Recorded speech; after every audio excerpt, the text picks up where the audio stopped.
noticed sort of a relationship that's really close with the class that's below you, with Jalen and Jonah, and now Josh had a great game? I mean, those guys, like, from day one, they worked hard since they got here, and in the scrimmages they played very well. So they were always in the mix. So when they got their chance, I just knew they were going to do good because when they came in, they played extremely well right from the get-go. So. How has Jalen really progressed? Especially the past couple of games. Really talking about Ole Miss, but especially the last one against Kentucky. Now moving forward, really how has he progressed throughout the season? He always been a pretty poised guy, but he's just getting like deeper into the playbook. He's learning his reads better, and he's just getting a lot smarter with the attention to detail and just like the little things he's getting better at. So that's helping him a lot, I think. How vocal has he been in the locker room? Because after the game Saturday, you talked a little bit about how he said, "Come on, guys, let's get it together at halftime." How much of a vocal role does he take? And he's pretty good at that. I mean, he likes to talk up. Say somebody's when we're doing not that good, he's one of the guys that'll talk up. Like he's pretty good leader for a freshman. He's pretty good at that. Is that something that he was doing from day one, or is he has that role grown in the last few weeks? I feel like it's grown when he noticed when he noticed that he's going to be the guy at quarterback. That's when he started to take up that role. Talk about your performance. Got 2 touchdowns, probably about a dozen catches. Just how good is that for you? I mean, it's pretty good. I'm pretty happy about it. And did you get to see your brother catch that pass? And what do you feel? I guess that pretty I emotional was day, right? pretty happy for my brother at that, but they didn't get the win, unfortunately. But I was pretty happy for him. Did you feel like your connection with Jalen got even better this past game? Obviously, a huge game for you. Did anything change? I mean, not really. Just went out there and played football. Calvin, I remember in the past, I believe you told us that you really enjoy playing on the road in the SEC. What are you looking forward to this weekend? I guess why do you enjoy it so much? Just 'cause everybody's against us. Just want to hope there's a lot of people there. I just like when there's a lot of people there and just everybody's watching. It's loud. I feel like I come in the clutch, and I feel like a lot of our teammates and players do the same. When it is that loud, and then maybe the team scores or y'all have a big play and the crowd kind of goes silent, is that a big moment for you? I mean, sometimes I just like when a lot of people watching. So it makes me play better. Coach Saban always preaches, just worry about the next play, win that play. When you're entering a stretch like this, how helpful is that mindset? I mean, that's very helpful because sometimes if you don't, you can just keep getting worse and worse. And so if you just do that, that helps on making another play after that bad play. So I use that too. Dalvin, when you're going against a team that's so balanced between the pass and the run, what kind of a challenge does that present for you guys as a defense? This is always a challenge going against a balanced team simply because they can run and pass the ball. So on first, second down, it's not going to be a guaranteed run. They could just air it out from the get-go or run screens and stuff like that. So this is going to be a little challenge. You just got to execute the calls that we get. Have you seen much of them on tape? I haven't watched a lot of them on tape yet. We're probably going to start doing that right after this. But I know they're very physical up front. They're going to try to get out there the whole game. Dalvin, what do you remember from the last time y'all went to Fayetteville? Obviously, that was a really close game. I guess.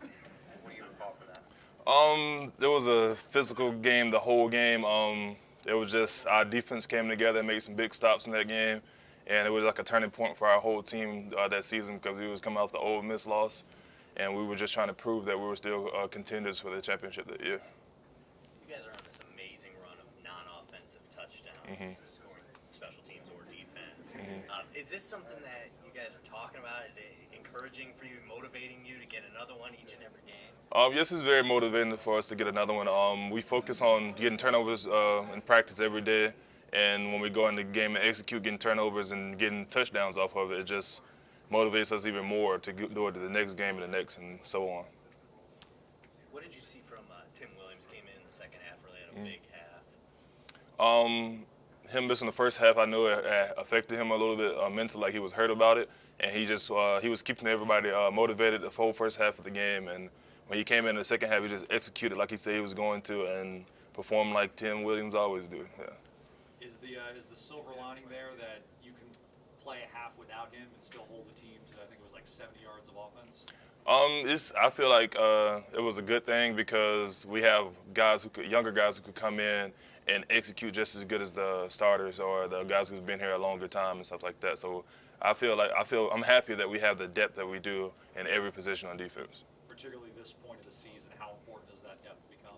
I think it's very important because we have a long SEC stretch in the upcoming weeks, and we're going to need a lot more people to rotate in so more people can stay fresh throughout the whole season.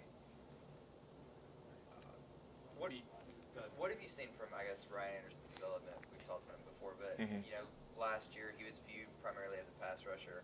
That's sort of how he was utilized. Now, he's an every down player almost. Ryan stepped up during the offseason. He's been working hard. He just didn't want to be seen as a pass rusher.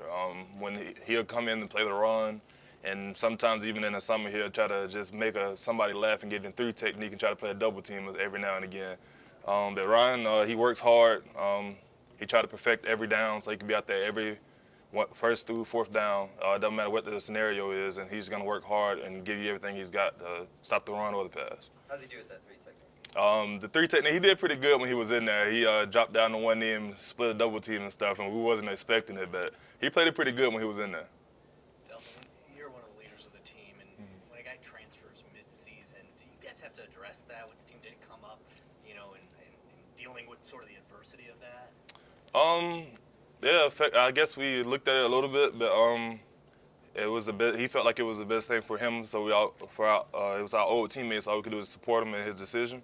But we still have to focus on who's here now and just keep moving on and progressing as the season goes on. So how much confidence has the defense really picked up, especially the past couple games, really heading into this one? Our defense picked up a lot of confidence, but we have to stay humble about it and just keep executing like we have in the past games, so we'll continue to have the outcome we had in these last couple of games. How much of a vocal role have you seen Jalen Hurts take in the locker room? He's become a lot more vocal since he's been playing a lot more. Earlier on, he was kind of quiet because he was a freshman, still getting used to everything, but now he's a lot more vocal. He'll actually stand up and speak his mind rather than let somebody else say it. So he's a lot more vocal now than he used to be. Do you think that's important for a quarterback to, be vocal with his teammates? I think it's pretty important because if you're more vocal, I feel like it helps the offensive players trusting you more, and just on the field being more vocal, it helps you get the calls and stuff out more quicker and efficiently. I think it'd be easy to, when you got the kind of stretch coming up, think big picture, but the message around here is always just the next play, win that. How much does that help when you go into a run like this? I think it helps a lot because if you start thinking about the big picture, you're going to think about how sore you are, how fatigued you're going to get, and stuff like that. And all the negative things are going to affect you a lot more. But if you think about this, the next play or this week, 1 week at a time, if you execute this week, you don't have to worry about next week. And after you execute this week, you move on to the next week and execute that one. Just keep worrying about your execution week in and week out. You don't have to worry about the long stretch. It'll just go by in a flash. Do you enjoy stretches like this? I mean, when you're going up now against some of the best teams in the country, do you get more excited for these? I enjoy it. I just like playing football and just going against a good team, just to see where you're at and all these good offensive linemen we go against, and I just like competition, and I enjoy it a lot, and just looking forward to it. You guys have had a couple of young, relatively inexperienced running backs come in now and put up 100-yard games. And not to take anything away from those two, but what does that say about where you guys are at developing as an offensive line? It's great when anybody can come in and fill a role and do a good job at that role. It's very proud of them for stepping up and doing what they had to do. Do you guys feel like at this point you can put anyone in the backfield and you guys are going to be able to pave the way for them to do what they need to do? Yes, sir. The people that we have in the game, I think for sure. Starts a stretch of really top 25 teams that you're facing, probably the toughest stretch of your schedule. Do you get a sense that the guys are sort of, is a different feel for this team moving forward?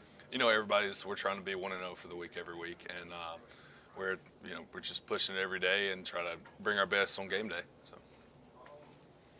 Okay. Arkansas Arkansas has a reputation for running the ball as well. Do y'all take some extra pride maybe in a matchup like this? Two teams that run the ball, maybe y'all have more success at it this weekend? We just every game we try to go in and we try to dominate, regardless of what the play call is and whether it's a pass, run, or whatever. Then we try to do our best at that play call. It's not about really running the ball or passing the ball. It's about getting the job done at the end of the day. Are you better? Sir? The line better? Offense better? Than week 1 to now? You see a We've matured as offense, and I think we're starting to gel together. So yes, sir. There was that drive. It was, I think, a 7-play drive where you ran the ball each one. It was when Josh had 50-something yards or something scored. I saw after Cam Robinson was just so pumped up, and you've been passing a lot leading up to it.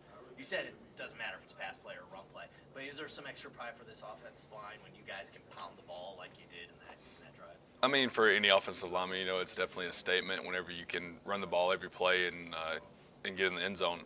That's kind of your bread and butter as growing up as offensive lineman, to show that you can run the ball and move people out of the way. So yeah, it's always a pride thing whenever you can move the ball down the field.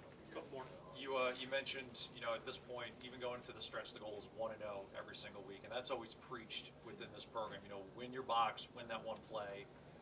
That approach, how much does that help when you really get into the meat of the schedule to keep focused on just what's in front of you? I mean, when you match up in the SEC, every week you have to bring your best, like regardless of who you play, and it's just it's being 1-0 at the end of the day. So.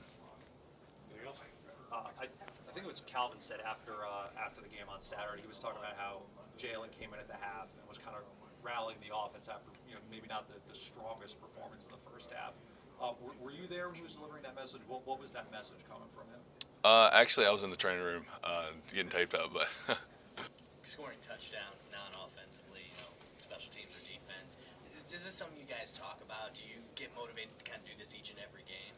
Well, yeah, I mean, Coach Pruitt and Coach Saban, they always, tell us, get the ball out. I know y'all probably seen the belt that we have. Whoever gets the ball out gets the belt or whatever. So, I mean, we take a lot of pride in getting the ball out. And, I mean, when you score a touchdown other than the offense side of the ball, I mean, it's awesome. So, I mean, why not score a touchdown when you can? Shaun, what's the overall attitude of the defense right now? I mean, you played well the past couple. Now you're going up against a pretty solid offense that can pass and run. But what's kind of the feel, I guess, the attitude going into it? I mean, we just know that, if all 11 guys come on the field and, we do our jobs, we can play pretty good. So, it's just important that we just continue to get better and all 11 guys continue to execute and do their job. When you guys as a defense outscore the opposing team, is that kind of like a perfect day for the defense? Nah, it's never a perfect day. You don't have a perfect day until everybody plays mistake-free. So, we still gave up 6 points. So, still some things that we could have done to prevent those field goals from happening. Coach Saban called Arkansas one of the more balanced teams you guys will face this season. How does the approach change, or does it change when you're facing a team that's that balanced? Well, we're going to have to come out and be more physical than them because, they're a team that pride themselves on running the football. So it's going to definitely be a good old bruising game. So, we're going to have to come out and be ready to play. The stretch, you guys got a big stretch of top teams. Is this something that, anything sort of different feel? You guys more excited for a stretch like this against top-ranked teams? You can't even look down the road. You got to take one game at a time because any given Saturday you can get beat in this league. Why is this program so good at taking that approach? I think in the last 5 seasons, Alabama's 19-1 in games in October. Why are you guys so good at staying focused on just the next game? Because of the boss man. Coach Saban. When you play for him, you got to be all in. Because when he had the success that he's had, why not listen to him? He's doing something right. So it's important that we be all in. And I'm sure that we'll have success if we listen to him. You mentioned that this weekend, Arkansas likes running the ball. This would be sort of a bruising type game. Do y'all take pride as a defense in stopping a team like that from running the ball? Oh yeah, that's definitely. That's what this program was built on: being physical, So, I mean, this kind of game that we really look forward to because, I mean, our defense prides itself on being physical. So, I mean, we're really looking forward to the challenge. And what is Coach Pruitt like on the sidelines, especially after the defense scores a touchdown? I mean, he's always on us at practice about, getting the ball out and things like that. So when we get to the sideline, he's congratulating us and things like that. So it's pretty cool. Tim Williams had a great second half, really came in. Do you feel like maybe the first half off motivated him moving forward? I mean, probably did a little bit, but I mean, we know what we're going to get out of Tim when he comes in the game. So, I mean, it wasn't really a surprise to any of us.